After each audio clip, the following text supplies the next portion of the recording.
গীতা পাঠের সপ্তম অধ্যায়ের বিজ্ঞান যোগের ২৯ নম্বর শ্লোক। হরে কৃষ্ণ।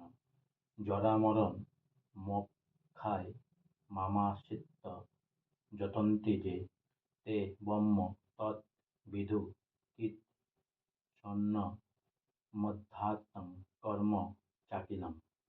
জরা মানে বার্ধক্য, মরণ মানে মৃত্যু, মোক্ষায় মানে মুক্তি লাভের জন্য, মামো মানে আমাকে আশ্রিত আশ্রয় করে, যতন্তি মানে যত্ন করেন, যে মানে যারা, তে মানে তারা, ব্রহ্ম মানে ব্রহ্ম, তৎ মানে সেই, বিদু মানে জানতে পারে, কিৎ ঈর্ষম সব কিছু, অধ্যাত্ম মানে অধ্যাত্ম তত্ত্ব, কর্ম মানে কর্মতত্ত্ব, চ মানে ও, উকিলাম মানে সম্পূর্ণরূপে। অনুবাদ: যে সমস্ত বুদ্ধিমান ব্যক্তি জরা ও মৃত্যুর থেকে মুক্তি লাভের জন্য আমাকে আশ্রয় করে, যত্ন করে, তারা প্রকৃতপক্ষে ব্রহ্মভূত, কেননা তারা অধ্যাত্ম তত্ত্ব ও কর্মতত্ত্ব সবকিছু সম্পূর্ণরূপে অবগত। তাৎপর্য: জন্ম, মৃত্যু, জরা ও ব্যাধির দ্বারা এই জড় শরীর আক্রান্ত হয়, কিন্তু চিন্ময় দেহ কখনোই এদের দ্বারা প্রভাবান্বিত হয় না। চিন্ময় দেহে জন্ম, মৃত্যু, জরা ও ব্যাধি নেই। তাই কেউ যখন তার চিন্ময় দেহ ফিরে পায়, তখন সে ভগবানের নিত্য পার্শ্বদত্ত লাভ করেন এবং ভগবানের নিত্য সেবায় নিযুক্ত হয়।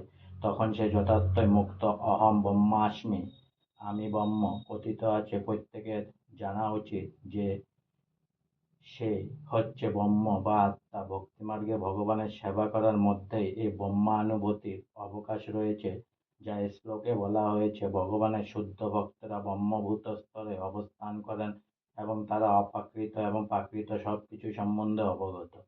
ভগবৎ সেবা পরায়ণ ৪ প্রকার অশুদ্ধ ভক্তের যখন অভীষ্ট সিদ্ধি হয় এবং ভগবানের অহেতুকী কৃপার ফলে পূর্ণরূপে কৃষ্ণ ভাবনামৃত লাভ হয়, তখন তারাও ভগবানের দিব্য সাহচর্য লাভ করে। কিন্তু যারা বিভিন্ন দেব-দেবীর উপাসনা করেন, তারা কখনোই পরমেশ্বর ভগবানের নিত্যধামে পৌঁছতে পারে না। এমনকি অল্প বুদ্ধিসম্পন্ন ব্রহ্মজ্ঞানীরাও ভগবান শ্রীকৃষ্ণের পরমধাম গোলক বৃন্দাবনে পৌঁছাতে পারে না।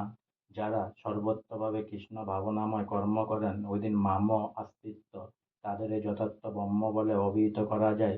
কারণ যারা বাস্তবিকই কৃষ্ণ লোকেই উত্তীর্ণ হওয়া অভিলাষী, এ ধরনের ভক্তের শ্রীকৃষ্ণের ভগভক্তা সম্বন্ধে কোনো সন্দেহ নেই।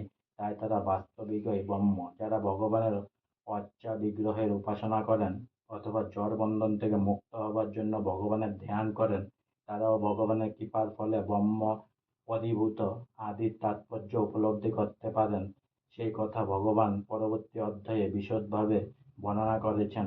আজকে আমার গীতা পাঠের ৭ নম্বর অধ্যায়ের বিজ্ঞান যোগের ২৯ নম্বর শ্লোক এখানেই সমাপ্ত হলো। তাই অনেক অনেক সাবস্ক্রাইব করুন, অনেক অনেক লাইক করুন, অনেক অনেক ভালো থাকুন, অনেক অনেক সুস্থ থাকুন, অনেক অনেক আনন্দে থাকুন, অনেক অনেক হেল্প করুন। আর সঙ্গে বলুন হরে কৃষ্ণ হরে কৃষ্ণ, কৃষ্ণ কৃষ্ণ হরে হরে, হরে রাম রাম রাম হরে হরে, রাধে রাধে। অনেকদিন পরে আজকে একটা শ্লোক পড়লাম, টাইম পেলাম। তাই অনেক অনেক